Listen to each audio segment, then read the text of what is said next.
అన్నా రైతన్న గోస వినేటోళ్లకు అలుసా అన్న పండించిన పంట విలువ పట్టణానికి తెలుసా తన వ్యవసాయము మానుకుంటే లోకానికి నడుసాయి దేశానికి రైతన్నే వెన్నెముకని తెలుసా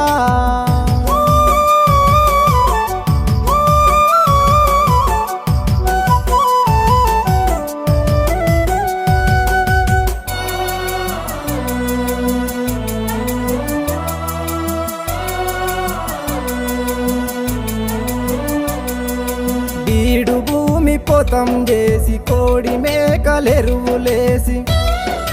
వానకాలమొచ్చెనంటే సినుకమ్మకు నోరు జాసి కంది వరి మొక్కజొన్న